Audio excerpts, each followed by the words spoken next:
ಸ್ಪಷ್ಟವಾಗಿ ಉತ್ತರ ಕೊಡಬೇಕು. ಇಲ್ಲ ಸಂಘರ್ಷಕ್ಕೂ ನಾವು ರೆಡಿ ಇದೀವಿ. ಯಾಕೆಂದ್ರೆ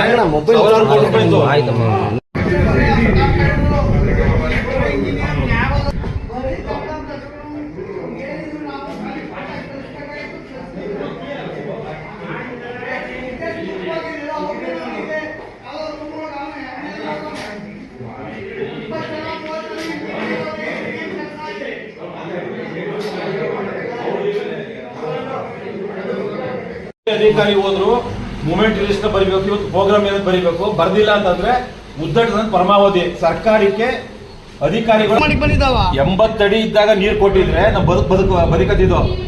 ಲಕ್ಷಾಂತರ ರೂಪಾಯಿ ನಷ್ಟ ಆಯ್ತು. PM ಮೇಡಮ್ಗೆ ಏನು ಗೊತ್ತಿಲ್ಲ. ಕಾರ್ತಕ ಹೋದ್ರು, ಯಾರೋ ಒಬ್ಬರು ಕಾರಲ್ಲಿ ಹೋದ್ರು. ಈಗ ಪೊಲೀಸ್ ಇಲಾಖೆಯರೇ ಬಂದು ಈ ಕಾರ್ಯಕ್ರಮ ಇದೆಯಲ್ಲ ಏನ್ ಸರ್ ಅಂತ ಕೇಳವ್ರೆ. ನಿಮ್ ಇಲಾಖೆಯವ್ರಿಗೆ ಗೊತ್ತಿಲ್ವಾ? ನಿಮ್ ಸಾಹೇಬ ಹೇಳಕ್ ನಂದು ಇಂಥ ಮೀಟಿಂಗ್ ಇದೆ ಅಂತ.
ತಮಿಳ್ನಾಡಿಗೆ ನೀರು ಬಿಡ್ತಾ ಇದ್ದೀರಾ ಇಲ್ವಾ?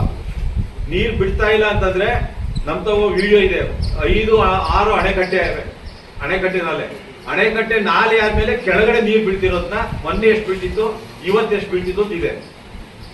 ಆ ನೀರು ಬೆಂಗಳೂರು ಕುಡಿಯೋ ನೀರಿಗೆ ಎಷ್ಟು ಪ್ರಮಾಣದಲ್ಲಿ ಹೋಯ್ತದೆ? ಆ ಅಣೆಕಟ್ಟೆ 1 ಕಿಲೋಮೀಟರ್ ಜಾಸ್ತಿ ಐತೆ. 1 ಕಿಲೋಮೀಟರ್ ಜಾಸ್ತಿ ಇರೋದ್ರಲ್ಲಿ ಹೋಯ್ತಿರೋದು 1 ಅಡಿ ನೀರು ಹೋಯ್ತಾ ಇದೆ. ಅದ್ರೊಳಗೆ ಈ ಬೆಂಗಳೂರು ಕೊಡ್ಬೇಕಾದ ನೀರಿಗಿಂತ ಜಾಸ್ತಿ ಹೋಗಿ ಕೆಳಗೆ ಹೋಗ್ತಾ ಇರೋದು ತಮಿಳ್ನಾಡಿಗೆ. ಯಾಕೆ ಸುಳ್ಳು ಹೇಳ್ತಾ ಇದೀರಿ ಅಂತ ಒಂದು ಬೇಕು. ತಮಿಳ್ನಾಡು ಬಿಟ್ಟಿಲ್ಲ ಅಂತಂದ್ರೆ ಈ ವಿಡಿಯೋಗಳು ಕೊಡ್ತೀವಿ, ವಿಡಿಯೋಗೆ ಉತ್ತರ ಕೊಡ್ಬೇಕು.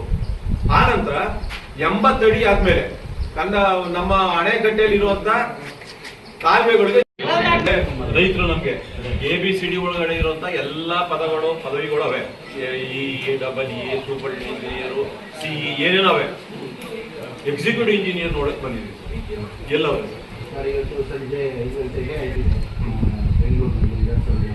ಇದೆ ಸದ್ಯಕೃತ ಸುತ್ತೋಲೆ ಇದೆ ಅದ್ರಲ್ಲಿ ಇವರೆಲ್ಲ ಮೆಂಬರ್ಗಳ 5